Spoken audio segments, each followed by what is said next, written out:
সাহারা পৃথিবীর সবথেকে বড় আর ভয়ঙ্কর মরুভূমি। এখানে ভয়ঙ্কর রকমের গরমের সাথে দ্রুত বইতে থাকা গরম বাতাস এই জায়গাটাকে আরও ভয়ঙ্কর করে তুলেছে। আপনাকে বলে রাখি, সাহারা মরুভূমিতে সারা বছরে কেবল 2 থেকে 5 ইঞ্চি বৃষ্টি হয়ে থাকে, যেটা পরিমাণে খুবই কম। পানি আর বৃক্ষ এই জায়গাটাতে খুবই কম দেখা যায়, যার কারণে এখানে বেঁচে থাকা মারাত্মক কঠিন হয়ে পড়ে। কিন্তু আমাদের জন্য যেটা যতই কঠিন মনে হয়, প্রকৃতির জন্য সেটা ততই সহজ। আজ আপনাদের এমন কিছু প্রাণী সম্পর্কে জানাবো, যেই প্রাণীগুলো ভয়ঙ্কর এই মরুভূমিতে স্বাভাবিক জীবন ধারণ করে বেঁচে থাকতে পারে। তাহলে চলুন ভিডিওটা শুরু করা যাক। মরুভূমির কচ্ছপ। আপনি শুনলে অবাক হবেন, সারা দুনিয়াতে পাওয়া সব কচ্ছপগুলো সাধারণত পানিতেই বসবাস করে থাকে, কিন্তু এই একটা প্রজাতির কচ্ছপ পানি ছাড়া মরুভূমির রুক্ষ পরিবেশে উত্তপ্ত বালুতে বেঁচে থাকতে পারে। মরুভূমির রুক্ষ পরিবেশে এই কচ্ছপগুলো 1 বছর বা এর থেকে বেশি সময় ধরে পানি পান না করেই বেঁচে থাকতে পারে। এই কচ্ছপগুলো পানির খোঁজে মরুভূমির বালু খনন করে থাকে, আর এই টেকনিক তাকে মরুভূমির গরম থেকে অনেকখানি বাঁচিয়ে রাখে। সাহারা মরুভূমিতে পাওয়া এই কচ্ছপের বয়স 50 থেকে 150 বছর হয়ে থাকে। এই কচ্ছপ 4 থেকে 6 ইঞ্চি লম্বা হয়, আর এগুলোর ওজন 1 থেকে 5 কেজি পর্যন্ত হয়ে থাকে। এই কচ্ছপের খাবারের তালিকায় বিভিন্ন গাছের ফুল, পাতা আর ঘাস রয়েছে। এর শরীরের রং ব্রাউন আর গ্রে কালারের হয়ে থাকে। আপনাকে বলে রাখি, সাহারা মরুভূমিতে এই কচ্ছপ নিজেই নিজের জন্য আলাদা একটা পরিচিতি তৈরি করে রেখেছে। Side winder snake. সাহারা মরুভূমির প্রাণী সম্পর্কে বলা হবে, কিন্তু সাইড ওয়াইন্ডার স্নেকের কথা বলা হবে না, এটা হতেই পারে না। সাহারা মরুভূমিতে যত প্রাণী আছে, তার মধ্যে সবথেকে ভয়ঙ্কর আর বিপজ্জনক হচ্ছে এই সাপ। কারণ এই প্রাণী খুব সহজেই যে কোনো মানুষকে শেষ করে দেওয়ার ক্ষমতা রাখে। এই সাপ মারাত্মক বিষাক্ত হওয়ার পাশাপাশি ঘন্টায় 29 কিলোমিটার গতিতে ছুটতে পারে। এর শরীরের পুরো অংশই বালির নিচে লুকিয়ে রাখে, শুধু মাথা আর চোখ বের করে রাখে, যাতে করে শিকারের উপর নজর রাখা যায়। যখনই কোনো শিকার এই সাপের আশেপাশে চলে আসে, সাথে সাথে শিকারের উপর হামলা করে দেয়। এই সাপের শিকারের তালিকায় ছোট প্রাণী আর ইঁদুর থাকে। আপনি মরুভূমির অন্য ভয়ঙ্কর প্রাণী থেকে তো বাঁচতে পারবেন, কিন্তু এই সাপের থেকে বাঁচা প্রায় অসম্ভব। উট। সাহারা মরুভূমির উটগুলো 10 থেকে 11 ফুট পর্যন্ত উঁচু হয়ে থাকে, আর এগুলোর ওজন 400 থেকে 600 কেজি পর্যন্ত হয়।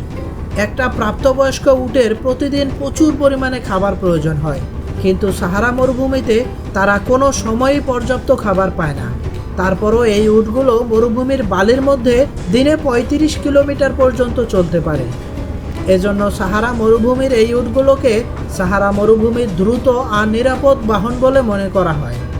এত পথ পাড়ি দেওয়া এই উটগুলো না খেয়ে না পানি পান করে 1 সপ্তাহ পর্যন্ত বেঁচে থাকতে পারে। সাহারা মরুভূমির এই উটগুলো সারা পৃথিবীতে পাওয়া সব উটগুলোর থেকে বিশেষ আলাদা। মরুভূমির এই উটগুলো জীবন দশায় 17 বছর পর্যন্ত বেঁচে থাকতে পারে। গোল্ডেন মোল।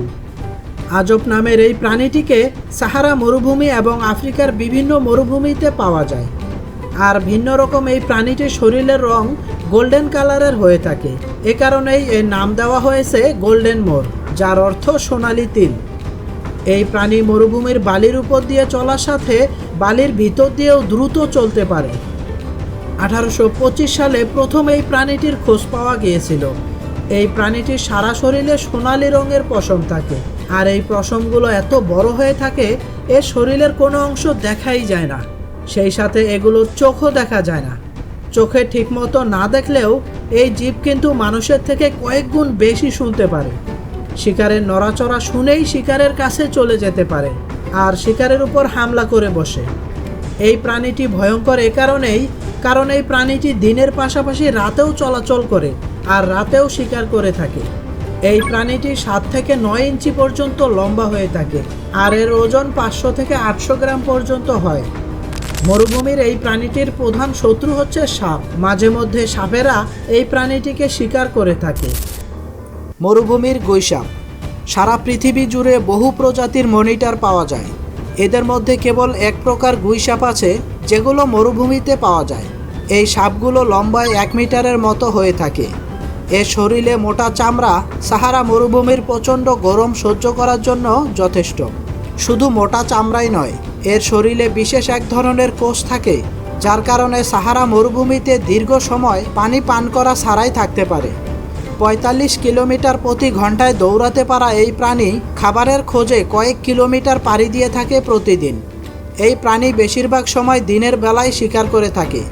অনেক দূরে থাকা যে কোনো শিকারকে সহজেই খুঁজে বের করতে পারে, কারণ এই প্রাণীটি সাপের মতো জিভটা বের করতে থাকে আর গন্ধ শুঁকতে থাকে, আর শিকারের গন্ধ অনুসরণ করে সহজেই শিকারকে বের করে ফেলে। কিন্তু ভয়ঙ্কর সাহারা মরুভূমিতে শিকার খুঁজে পাওয়া মাঝে মাঝে অসম্ভব হয়ে যায়। তাতে কিছু যায় আসে না, এই প্রাণী অনেক লম্বা সময় ধরে না খেয়ে থাকতে পারে। Phoenix Fox. সাহারা মরুভূমিতে পাওয়া এই শেয়ালকে পৃথিবীর সবথেকে ছোট শেয়াল বলা হয়। বড় বড় 2টি কান থাকার কারণে খুব সহজেই এই শেয়ালকে দূর থেকে চিনে ফেলা যায়। এর পুরো শরীর ধূসর রঙের হয়ে থাকে, শুধু চোখ আর নাকগুলো কালো হয়। এই ছোট্ট শেয়ালের খাবারের তালিকায় ছোটোখাটো পোকামাকড় থেকে শুরু করে মরুভূমির বিভিন্ন পাখির ডিম রয়েছে। এই কিউট ছোট্ট শেয়াল তার জীবন ধারণ করার জন্য বিভিন্ন ফল, গাছের পাতাও খেয়ে থাকে। এই ছোট্ট শেয়াল লম্বায় 2 থেকে 3 ফুট পর্যন্ত হয়ে থাকে, আর 3 থেকে 7 কেজি পর্যন্ত হয় এর ওজন। এই ফিনিক্স ফক্স 35 কিলোমিটার পার ঘন্টায় ছুটতে পারে। এই ছোট্ট শেয়াল এত দ্রুত ছুটতে পারার পরও ক্ষুধার্ত মরুভূমির বিভিন্ন শিকারী প্রাণী তাদের শিকার করে থাকে, যেমন হায়না, ঈগল, এছাড়া আরও বিভিন্ন শিকারী প্রাণী। এই ফিনিক্স ফক্স দেখতে সাইজে যেমন ছোট, তেমন অসম্ভব সুন্দর আর কিউট। বিচ্ছু। সাহারা মরুভূমিতে পাওয়া এই বিচ্ছু সারা পৃথিবীর সবথেকে বিষধর বিচ্ছুদের মধ্যে একটা। এর মধ্যে ভয়ঙ্কর নিউরোটক্সিন বিষ রয়েছে।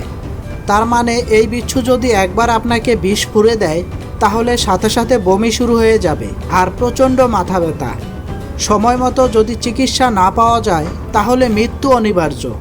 সাহারা মরুভূমিতে পাওয়া এই বিচ্ছুর কালার হালকা হলুদ অথবা হালকা সবুজ হয়ে থাকে। এই বিচ্ছুগুলোর খাবারের তালিকায় ছোটোখাটো পোকামাকড়, কীটপতঙ্গ উল্লেখযোগ্য। এই বিষাক্ত বিচ্ছু 4 থেকে 6 সেন্টিমিটার পর্যন্ত লম্বা হয়। সাহারা মরুভূমির এই বিষাক্ত বিচ্ছুগুলো 4 থেকে 20 বছর পর্যন্ত বেঁচে থাকতে পারে। উট পাখি। সাহারা মরুভূমির প্রাণী সম্পর্কে বলা হয়, আর সেখানে উট পাখির নাম আসবে না সেটা হতেই পারে না। উট পাখিকে পৃথিবীর সবথেকে বড় পাখি বলা হয়। উট পাখি 2 মিটারের থেকেও বেশি লম্বা হওয়ার সাথে এর ওজন 70 থেকে 140 কেজি পর্যন্ত হয়ে থাকে। এই পাখির শরীরটা যেমন বড় হয়ে থাকে, তেমনি তার ডিমগুলো অনেক বড় বড় হয়। উট পাখির প্রতিটা ডিমের ওজন 2 কেজির থেকে বেশি হয়ে থাকে। সাহারা মরুভূমিতে পানি কম থাকায় এই পাখি খুব কম পানি পান করে লম্বা সময় পর্যন্ত থাকতে পারে। তাই বলে এই পাখির শরীরে শক্তি কখনো কমে যায় না। উট পাখি লাথি মেরে যে কোনো কিছুকে সহজেই ঘায়েল করে ফেলতে পারে। এই পাখির পা দুটো অনেক লম্বা হওয়ার কারণে ঘন্টায় 70 কিলোমিটার গতিতে দৌড়াতে পারে। হয়তো এই পাখি উড়তে পারে না, কিন্তু তার এই দ্রুত ছুটে চলা সেই অভাবকে পূরণ করে ফেলে। উট পাখির গলা অনেক লম্বা আর সরু হয়ে থাকে, এ কারণে এই পাখি চাইলেই যে কোনো দিকে মাথা ঘোরাতে পারে। এর সাথে সাথে আজকের মতো বিদায় নেওয়া যাক। আশা করি আজকের ভিডিওটা আপনাদের ভালো লেগেছে। যদি ভিডিওটা ভালো লেগে থাকে, তাহলে ভিডিওটাতে একটা লাইক করে দিবেন, আর অবশ্যই চ্যানেলটা সাবস্ক্রাইব করে রাখবেন। দেখা হচ্ছে অন্য কোনো ভিডিওতে।